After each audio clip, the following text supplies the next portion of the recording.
Povo de Deus, eu convido a todos para abrirmos a palavra do Senhor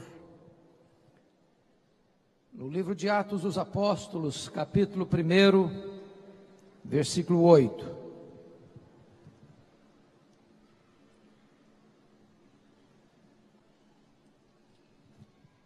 Este texto tem uma promessa, esse texto fala de um poder, e esse texto fala de um programa. Mas recebereis poder ao descer sobre vós o Espírito Santo, e sereis minhas testemunhas, tanto em Jerusalém como em toda a Judeia e Samaria, e até os confins da terra. Nesta tarde eu gostaria de repartir com vocês esta jornada e este programa traçado pelo Senhor Jesus Cristo para a sua igreja, ao longo dos séculos, passando pela reforma até os nossos dias. Este programa é cumprido à risca, porque do capítulo 1 ao capítulo 7 o Evangelho alcança Jerusalém e a Judeia. No capítulo 8 de Atos o Evangelho chega em Samaria. No capítulo 9 a conversão de Saulo já em Damasco, fora do território de Israel.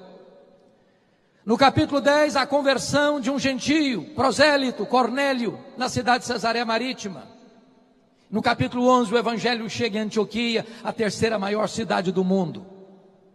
Capítulos 13 e 14, a primeira grande viagem missionária na região da Galácia.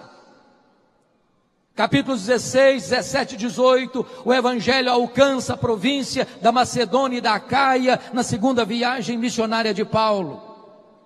Capítulo 19 e 20, o Evangelho estende-se mais para a província da Ásia Menor, na grande cidade de Éfeso, de onde o Evangelho se espalha para toda a província. Pérgamo, Tiatira, Sardes, Filadélfia, Laodiceia, Hierápolis e Colossos.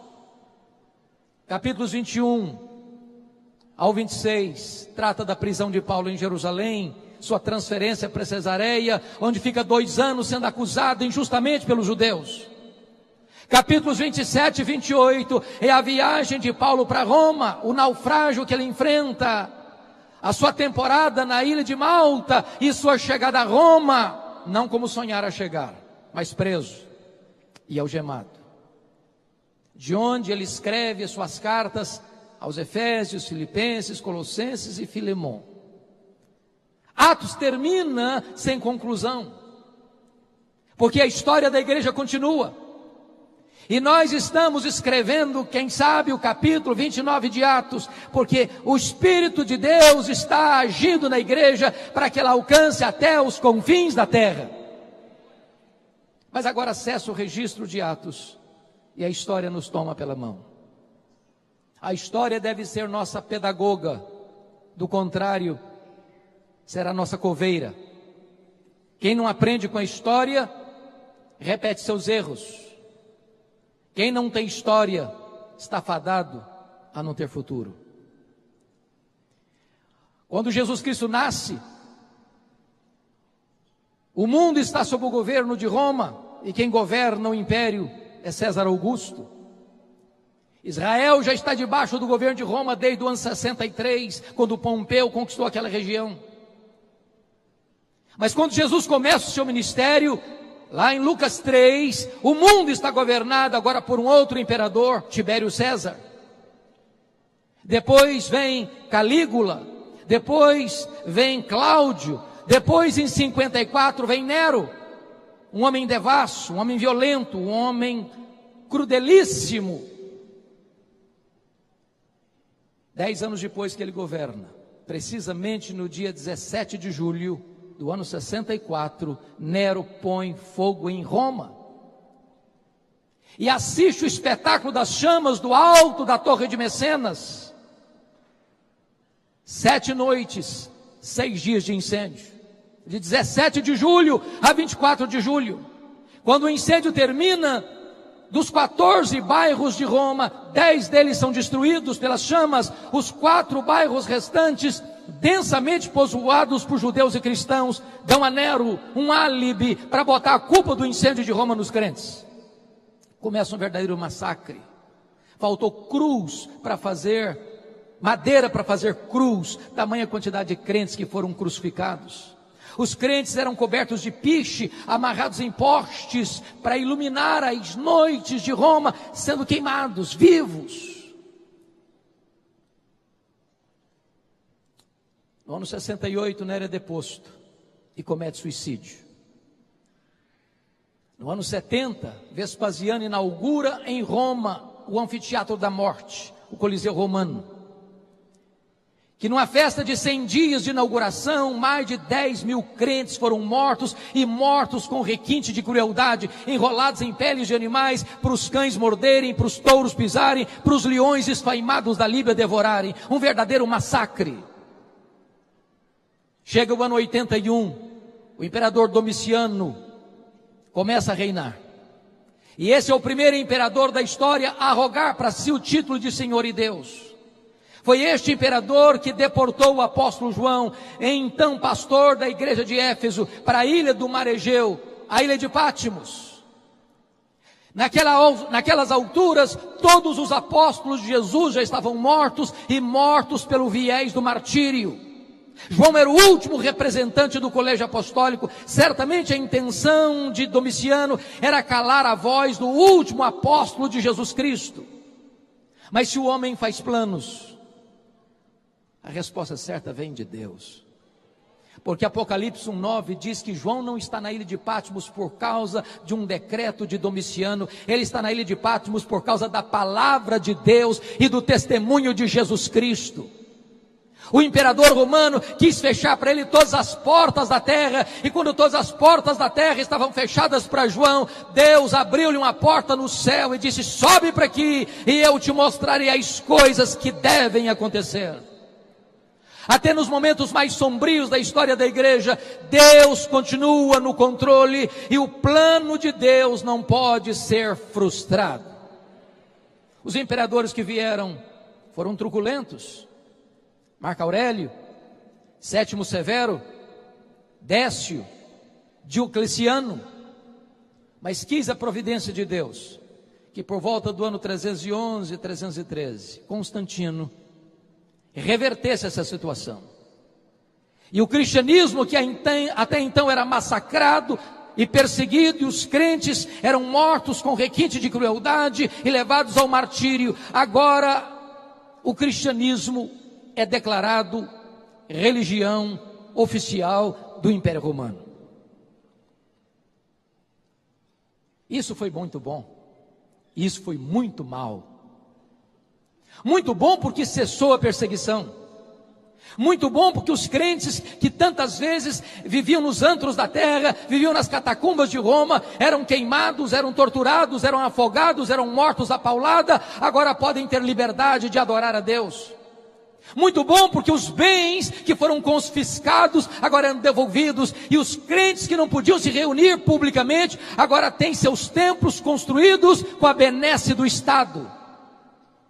Mas foi muito mal, porque agora a porta de entrada da igreja deixou de ser a conversão para ser a conveniência. Agora ser crente não é mais enfrentar a hostilidade do Estado, é enfrentar as benesses e receber as benesses do Estado. Isso fez com que as pessoas viessem do paganismo, trazendo a sua bagagem de crendices, de sincretismo religioso para dentro da igreja cristã. E não tardou para que a igreja cristã se corrompesse doutrinariamente, teologicamente e moralmente. Vocês bem sabem que sempre que uma igreja se corrompe doutrinariamente, cresce a política eclesiástica. E começa então uma disputa de hegemonia de poder entre as 5 principais cidades do mundo: Roma no ocidente, Constantinopla no oriente, Alexandria do Egito, a 2ª maior cidade, Antioquia da Síria, a 3ª maior cidade, e Jerusalém. E no ano 604, o imperador Focas nomeia Nicolau I, bispo de Roma, como bispo universal da igreja cristã. Nicolau I rejeita esse título e disse: qualquer homem que receber o título de bispo universal da igreja deve ser considerado um anticristo, porque só Jesus pode receber esse título. 3 anos depois, entretanto, 607, o imperador romano Focas nomeia Bonifácio III como bispo de Roma, e ele recebe o título e começa então, historicamente, a instituição do papado. Talvez você pergunte, bom, mas eu já li histórias de papas desde Pedro. Como é que vai se dizer que começa o papado em 607? Vale destacar aqui, meus irmãos, que no século VIII, na França, surge um documento chamado As Falsas Decretais de Isidoro. Um documento forjado, um documento falso, que tentou dar legitimidade ao papado, recuando a sua historicidade a Pedro, como se Pedro tivesse sido o primeiro papa, e como se todo papa fosse legítimo sucessor de Pedro. Se vocês quiserem melhorar a compreensão deste assunto, vocês a obra de Janus, o Papa e o Concílio, cujo prefácio foi escrito pelo grande tribuno brasileiro, Rui Barbosa, cujo prefácio da obra representa 70% do livro. E Rui Barbosa desconstrói essa ideia da infalibilidade papal. Rui Barbosa vai mostrar que as falsas decretais de Isidoro foram o maior embuste, o maior engodo literário da história da humanidade. E desta maneira, a igreja foi se corrompendo. É claro que nos primeiros 5 séculos da história da igreja, as doutrinas sobre Jesus foram discutidas à exaustão no Concílio de Nicéia em 325, a divindade de Jesus Cristo. Em 381, no Concílio de Constantinopla, a humanidade de Jesus Cristo. No Concílio de Calcedônia, em 451, a pessoa teantrópica de Jesus Cristo. Em 416, Agostinho de Hipona enfrenta Pelágio com as suas ideias heréticas acerca da salvação, porque Pelágio dizia que o homem está tão livre como Adão era antes da queda, e que ele é quem optava por Deus e não Deus quem escolhe o homem. E Agostinho de Hipona, calçado com a verdade, vai derrotar as teses heréticas de Pelágio e mostrar que o homem está caído, o homem está falido espiritualmente, e ele somente pode ser salvo pela graça de Deus. Nós estamos agora falando da Idade Média, que vai do 5º ao 15º século, também chamado de Idade das Trevas, de Escolástica. E nesse período a igreja se fortaleceu politicamente, economicamente, mas se corrompeu moral e doutrinariamente. É importante dizer, irmãos, entretanto, que nunca Deus deixou de ter uma lâmpada acesa na história e um remanescente fiel. E chegar o momento de Deus preparar o caminho para a reforma do século XVI. E a primeira coisa que Deus fez foi um movimento cultural no norte da Itália chamado de Renascença, que mexe em 5 áreas vitais da vida: a economia, as artes, a política, a ciência e a religião. Naquele momento a igreja dominava essas áreas. Naquele momento, ou você era católico ou romano, ou era um pagão. E desta maneira a igreja era a senhora do mundo, dominava a economia, dominava as artes, dominava a ciência, dominava a política, dominava a religião. Mas quis a providência de Deus que esse movimento cultural no norte da Itália arrancasse das mãos da igreja essas 5 áreas tão importantes. Mas Deus preparava mais de perto o caminho.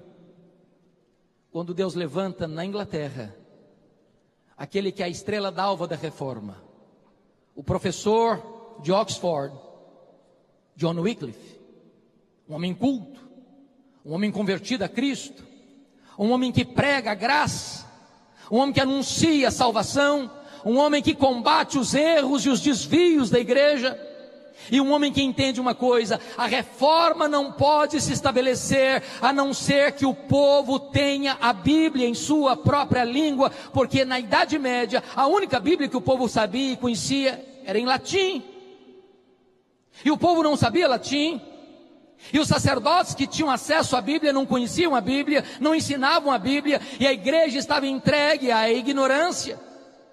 E John Wycliffe entendeu, nós precisamos traduzir a Bíblia e dar a Bíblia para o povo. E ele começa então a traduzir a Bíblia para o inglês. Ele é perseguido, ele não consegue concluir a tradução da Bíblia, mas os seus discípulos, os Lollardos, vão concluir a tradução da Bíblia para o inglês. Lá na Boêmia, um discípulo de John Wycliffe, John Huss, convertido a Cristo, prega com muito poder e paixão o Evangelho de Cristo, denunciando os pecados e os desvios da igreja, denunciando as heresias que estavam sendo acolhidas pela igreja. Este homem foi preso, este homem foi torturado, este homem foi queimado vivo pela Inquisição Romana. Deus levantara lá nas barbas de Roma, em Florença, Jerônimo Savonarola, que pregava com tanto poder a palavra de Deus, que a cidade de Florença foi impactada e transformada pela sua pregação, mas por não retratar-se da sua posição evangélica, ele também foi morto pela Inquisição. Mas quando John Huss estava queimando na fogueira, 100 anos antes de Lutero, ele profetizou: hoje vocês estão matando um ganso, mas Deus levantará uma águia, e a esta vocês não poderão matar. Talvez sem saber o que estava dizendo, ele estava apontando para aquele grande momento, quando no dia 31 de outubro de 1517, Lutero haveria de fixar nas portas da igreja de Wittenberg as 95 teses contra as indulgências. Meus amados, a igreja continuou se corrompendo, porque aqueles que se levantavam para defender a verdade eram presos, eram torturados e eram mortos. E agora Leão X está no seu governo como Papa, está tendo o privilégio, entre aspas, de construir o maior santuário católico de todos os tempos, a Basílica de São Pedro, e ele está precisando de ajuda. E então a igreja, que tinha se corrompido ao extremo, introduzido no seu meio o culto às imagens, as relíquias, a invocação de santos, o purgatório, a missa, a transubstanciação, a confissão auricular, a tradição, a salvação pelas obras, o culto a Maria como Mãe de Deus, Imaculada, mediadora, corredentora. A igreja, que estava sendo eivada de tantos erros, ainda agora recebe o impulso de arrancar dinheiro do povo através de vendas de perdão de pecado. Naquele momento a igreja entendia que ela era dona do ser humano, tanto da igreja militante, quanto da igreja purgante, quanto da igreja triunfante. Ninguém podia escapar das mãos da igreja, nem depois de morto. Pensem comigo, uma pessoa que crê nisso. O pai acabou de morrer, a mãe acabou de morrer, o filho acabou de morrer. E chega alguém e disse: você ama seu filho? Você ama seu pai? Você pode ajudá-lo. Porque seu pai, sua mãe, seu filho não foi suficientemente bom para ir para o céu, nem foi tão suficiente mal para ir para o inferno, ele foi para o purgatório. Mas você pode ajudar. Se você der tanto dinheiro, no momento que a moeda cair na caixa, no gasofilácio, essa alma pula do purgatório para o céu. As pessoas eram encorajadas a comprar 5 anos de perdão, a 15 anos de perdão, a 20 anos de perdão, ou se o dinheiro fosse bom, perdão para a vida inteira. E é nesse momento que Johannes Tetzel vai à Alemanha para vender indulgências. E a essas alturas, Martinho Lutero já era um professor de Bíblia. Martinho Lutero já tinha tido contato com o livro de Romanos. Martinho Lutero já entendia que a justificação não é pelas obras, é pela fé em Cristo Jesus. E então, quando Johannes Tetzel vai para a Alemanha pregar as indulgências, estrategicamente, no dia 31 de outubro de 1517, véspera de Todos os Santos, ele vai fixar as 95 teses contra as indulgências. Se você ler as indulgências, as 95 teses, você vai ver que Lutero não era plenamente reformado ainda.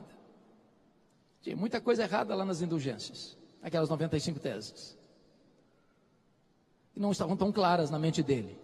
Só mais tarde, Lutero vai ter uma compreensão mais clara da verdade de Deus. Mas estava deflagrado aí o movimento da reforma. É claro que isso surgiu com muita luta, com muita lágrima, com muito sofrimento, porque no dia 5 de maio de 1521, Lutero é convocado à dieta de Worms, diante do imperador, diante das autoridades políticas, diante das autoridades eclesiásticas, e os seus livros estão lá expostos, e Lutero sabia que não estava aquela reunião convocada ali para discutir com ele, mas apenas por uma razão, para que ele se retratasse das suas posições bíblicas e cristãs. Naquele dia Lutero pediu um tempo mais para pensar. Para espanto de todos, e diz os historiadores que naquela noite Lutero teve uma grande angústia na sua alma. O inferno jogou em cima dele toda a sua fúria, a tal ponto de, num determinado momento da noite, ele pegar o seu tinteiro e jogá-lo contra a parede, como se o diabo estivesse fisicamente, presentemente ali no seu quarto. Quando o dia amanheceu, a dieta se recompôs, os livros de Lutero sobre a mesa. Perguntaram para ele: Lutero, você está pronto a se retratar daquilo que você escreveu, do que você tem pregado, do que você tem ensinado?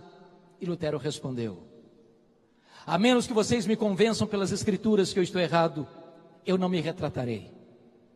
Porque não é lícito, não é justo, não é honesto um homem agir contra a sua consciência. Aqui fico, aqui me estabeleço, e que Deus me ajude. Estava aí o corte definitivo para a reforma protestante do século XVI. Ele é considerado herege, e isso significava que qualquer pessoa que matasse Lutero não tinha nenhuma imputação de crime.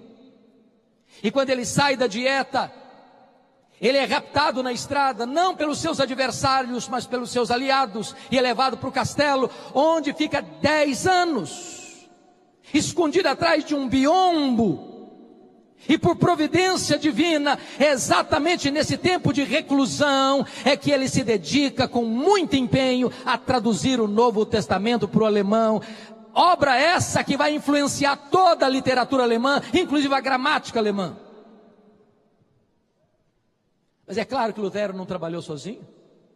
Deus levantou homens como João Calvino, um francês, nascido no dia 10 de julho de 1509, que vive 54 anos, que talvez foi a mente mais brilhante da reforma, foi o grande mestre da reforma, foi o grande sistematizador das doutrinas da reforma, foi o homem que criou a academia, foi o homem que instituiu o aconselhamento pastoral, foi o homem que deu a preparação, criou uma academia para preparar obreiros para o mundo inteiro, inclusive mandando 14 missionários aqui para o Brasil, a pedido de Villegagnon, missionários esses que foram mortos e torturados em terras brasileiras. O homem que aos 26 anos de idade vai escrever a obra mais importante da reforma, as Institutas da Religião Cristã, olhando o credo apostólico. Primeiro livro, creio em Deus Pai; segundo livro, creio em Deus Filho; terceiro livro, creio no Deus Espírito Santo; quarto livro, creio na igreja. Deus levantou outros homens, como Busser, Martin Busser, lá em Estrasburgo. Deus levantou Beza, Deus levantou Melanchthon, Deus levantou gigantes nesse tempo. E as colunas básicas eram essas: só a Escritura. Nenhum concílio, nenhuma igreja, nenhum pastor, nenhum papa, nenhum homem, nenhuma instituição pode suplantar a palavra de Deus. Não é a igreja que está acima da Bíblia, é a Bíblia que está acima da igreja. Não é a igreja que valida a Escritura, é a Escritura que orienta a igreja. É só a Escritura, ela é a nossa única regra de fé e prática. Não tem outra revelação, não tem outra fonte de conhecimento e de vida a não ser a palavra de Deus. Só a fé, não, a salvação não é pelas obras, a salvação não é pela fé mais as obras, a salvação é só pela fé, independentemente das obras da lei. É só a graça, não há mérito. Não há mérito. Ninguém vai entrar no céu batendo no peito e diz: eu cheguei aqui porque eu mereci, eu cheguei aqui porque eu conquistei, eu cheguei aqui porque eu fui bom, eu cheguei aqui porque fiz boas obras. A salvação é absolutamente um presente gratuito de Deus, é imerecido de Deus. É só Cristo. Não é Cristo mais o Papa, não é Cristo mais Maria, não é Cristo mais a igreja, não é Cristo mais o pastor, não é Cristo mais o batismo, não é Cristo mais o ritual, é só Cristo. Ele é o caminho, Ele é a verdade, Ele é a vida, Ele é a porta, só nele há salvação. Ele é o único mediador entre Deus e os homens. Somente a Deus a glória. Qualquer glória dada ao homem é glória vazia, é vanglória, é idolatria, é abominação para Deus. Meus amados, a reforma não chegou até nós senão com lágrimas e com muito sangue. Se nós não conhecermos a história, nós não valorizaremos esse legado. Por exemplo, vão comigo para a França, ano de 1559, levanta-se na França Catarina de Médicis, uma implacável perseguidora da fé cristã.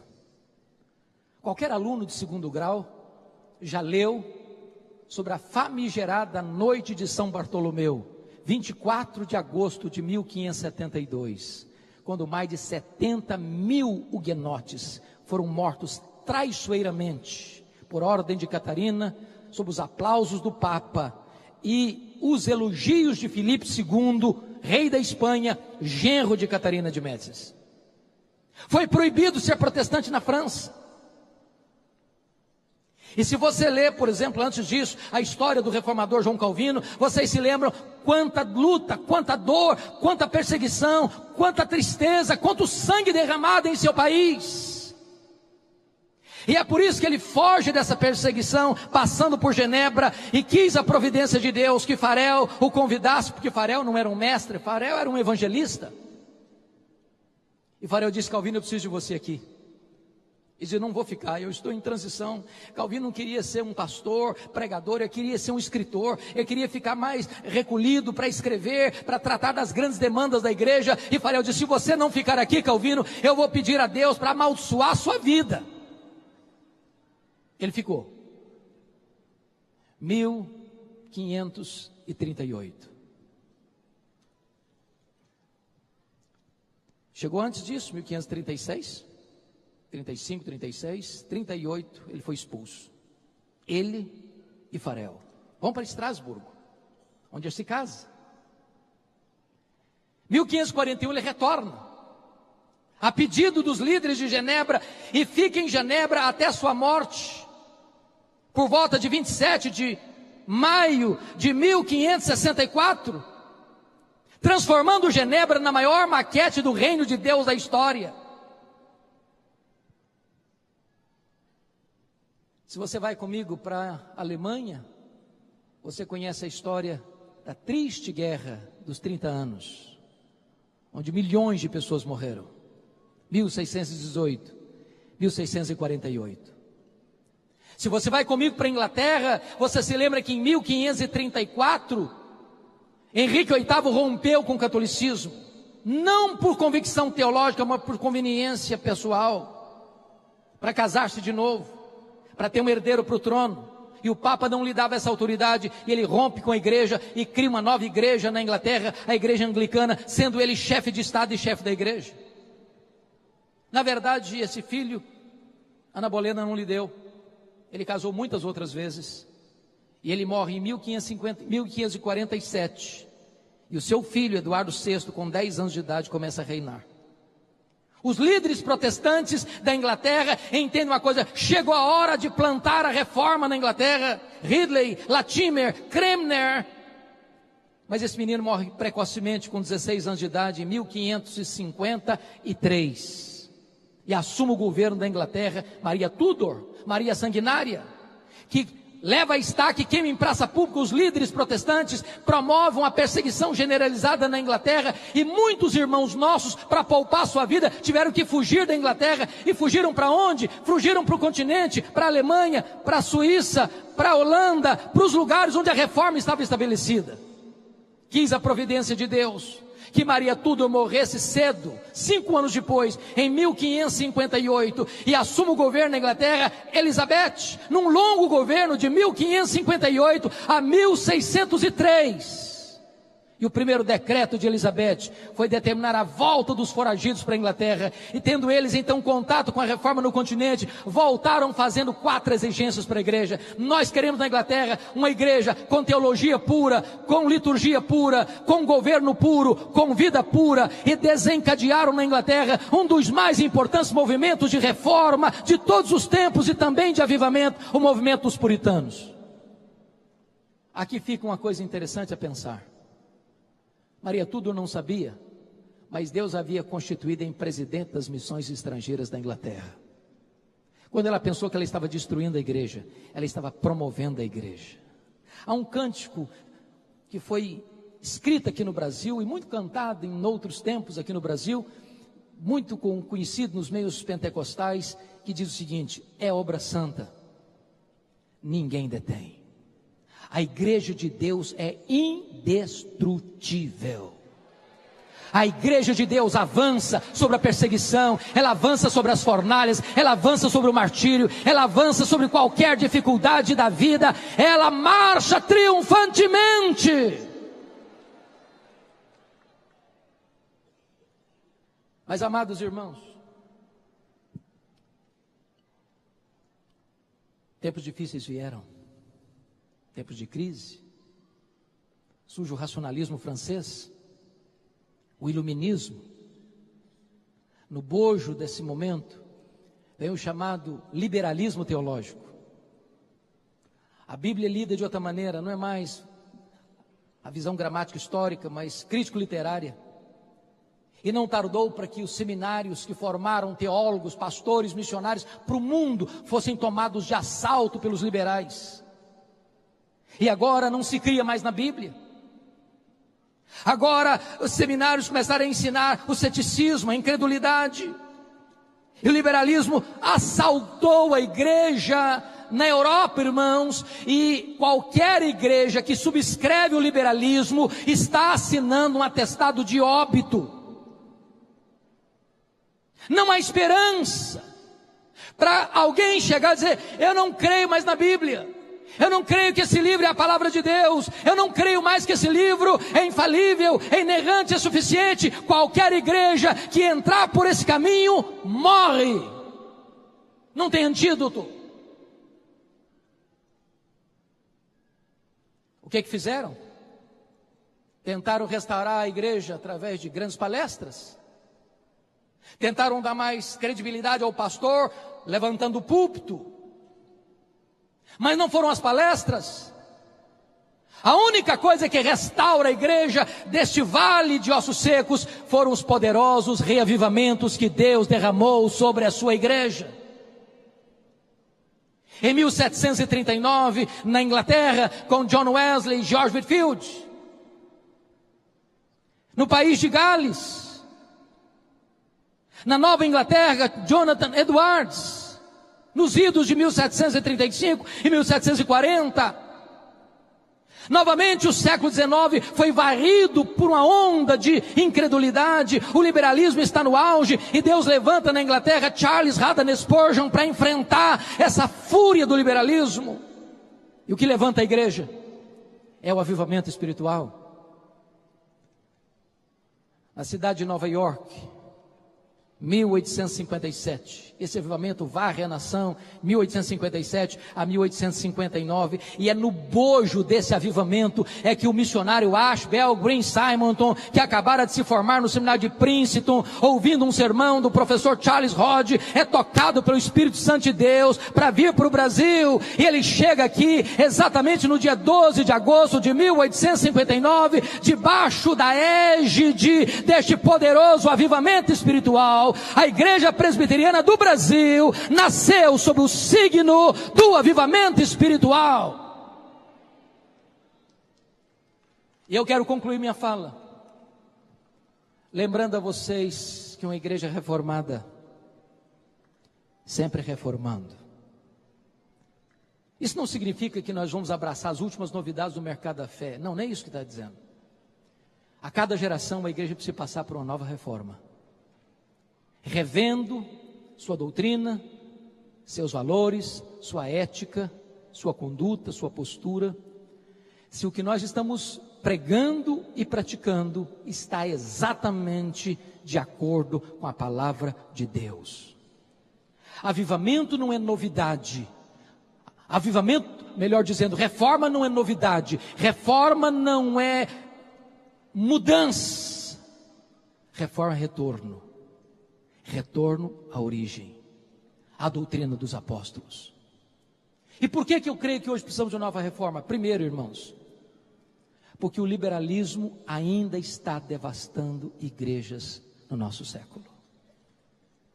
Tristemente, colegas, a Europa, o berço do protestantismo, não tem o que celebrar nos 500 anos, não tem. A igreja protestante na Europa está praticamente morta. A não ser que Deus traga um avivamento, o que você vê é evidência de incredulidade. Eu estive recentemente na Holanda, de 1960 para cá, os templos estão lá, mas os crentes não frequentam a igreja. Fomos para a Escócia de John Knox, a Escócia, berço do presbiterianismo, num dos templos mais importantes de Edimburgo. Você entra lá, o que tem lá dentro é um bar. Você vai para a Inglaterra, a grande Inglaterra dos avivamentos, de John Wesley, de George Whitefield, de William Carey, de William Wilberforce, de John Charles Ryle, de Charles Haddon Spurgeon, de Mark Lloyd Jones, de John Stott. Hoje a Inglaterra é o país de Richard Dawkins, o patrono dos ateus. Menos de 4% dos crentes frequentam a igreja evangélica na Inglaterra. Os nossos templos estão sendo vendidos e transformados em mesquitas, em bares, em museus, em teatros. Olha para a América do Norte, onde você tem tantas chamadas dead churches, igrejas mortas. As denominações históricas perdendo milhares de membros, ano após ano, ano após ano. O que é dramático, irmãos, é que o liberalismo também chegou no Brasil. E nós temos denominações inteiras que já se capitularam à sedução mortal do liberalismo. Nós precisamos de uma nova reforma. Mas em segundo lugar, nós precisamos de uma nova reforma, meus irmãos, porque a igreja brasileira tornou-se uma igreja, em grande parte, sincrética, mística. A igreja do sal grosso, a igreja do óleo, a igreja do copo d'água em cima do rádio, a igreja da toalha suada, a igreja das mandingas, em nome de Deus. Precisamos de uma nova reforma. Precisamos voltar para a palavra de Deus. Precisamos voltar para as Escrituras. Precisamos de novos Luteros, precisamos de novos Calvinos, precisamos de alguém que esteja disposto a dizer a verdade, ainda com toda a hostilidade do mundo.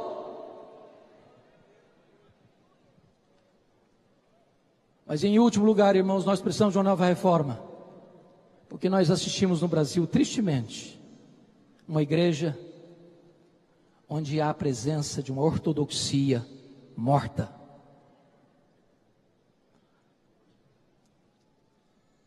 Tem teologia sim, e boa, mas não tem fervor. Não tem brilho nos olhos. Não tem fogo no coração. Tem luz na cabeça, mas não tem fogo no coração.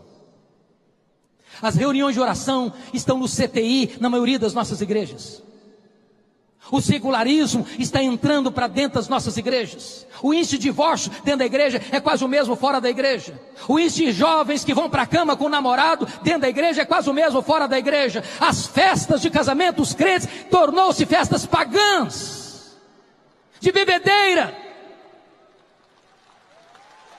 A não ser que a igreja evangélica se arrependa, a não ser que a igreja evangélica se volte para Deus em santidade, em quebrantamento, em arrependimento sincero. Nós precisamos disso para experimentarmos uma nova reforma e um poderoso reavivamento espiritual.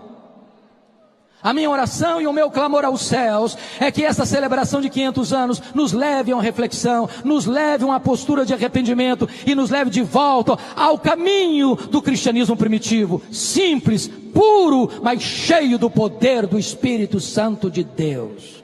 Que Deus tenha misericórdia de nós.